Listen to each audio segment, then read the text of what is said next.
அருமையானவர்களே, எப்படி இருக்கீங்க? சந்தோஷமாக இருக்கீங்களா? நிச்சயமாகவே நீங்கள் சந்தோஷமாக, மகிழ்ச்சியாக, ஆசீர்வாதமாக இருக்க வேண்டும் என்று சொல்லி ஆண்டவருக்குள்ளே உங்களை வாழ்த்துகின்றேன். ஆண்டவர் உங்களை ஆசீர்வதித்து பெருக பண்ணுவாராக.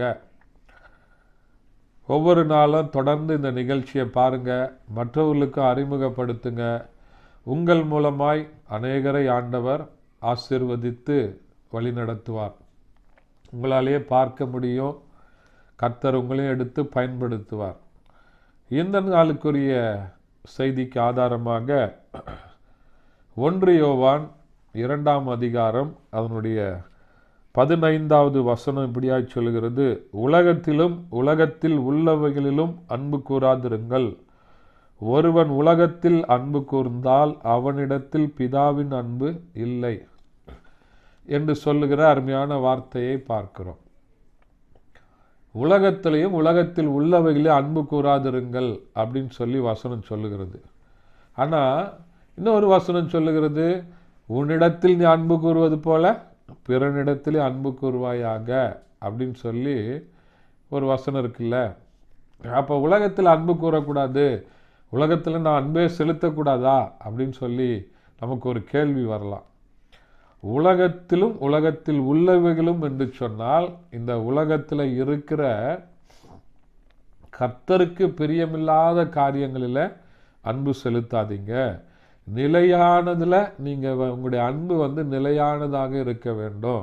நிலையற்றதில் நீங்கள் மாயமான காரியத்தில் நீங்கள் விழுந்து விடாதீங்க அப்படின்றது தான் இந்த வசனத்தில் சொல்லப்படுகிறது.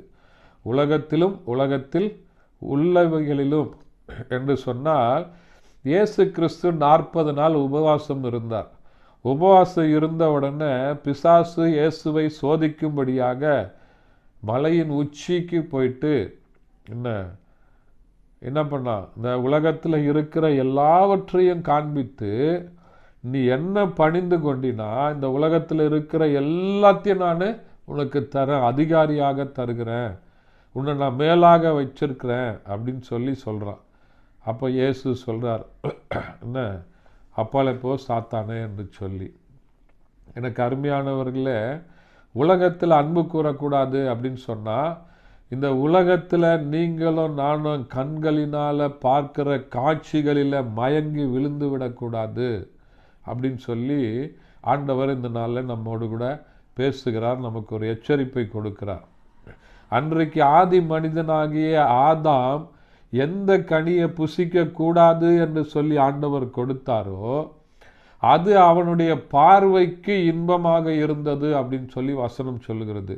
அப்போ இந்த உலகத்தில் ஆண்டவருக்கு பிரியமில்லாத காரியங்கள் நம்ம மயக்கும், அதை பார்க்கும்போதே பார்வைக்கு இன்பமாக இருக்கும், ரொம்ப அற்புதமானதாக தெரியும். அதில் நம்ம விழுந்து போகும்போது ஆண்டவர் வைத்திருக்கிற அந்த மகிமையான வாழ்விற்கு, அந்த ஆண்டவருடைய அந்த பரலோக ராஜ்யத்திற்கு, பரிசுத்தமான வாழ்க்கைக்கு நம்ம என்ன பண்ணுறோம், அதை நம்ம இழந்து போகிறோம். அந்த மகிமையான வாழ்க்கையை இழந்து போகிறோம். இந்த உலகத்தை நம்பி உலகத்தின் ஆசா பாசங்கள், கேடுகள், இச்சைகள், இவைகளை நம்பி பரிசுத்த வாழ்க்கையை கெடுத்து கொள்ளாதீங்க அப்படின்னு சொல்லி ஆண்டவர் சொல்கிறார்.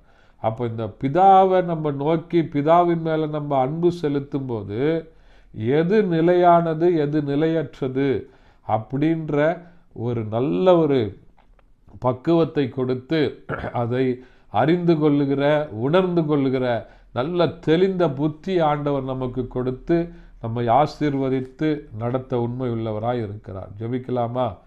பரிசுத்த பிதாவே, மை துதிக்கிறோம், மை ஸ்தோத்தரிக்கிறோம், உடைய நாமத்தை மையப்படுத்துகிறப்பா.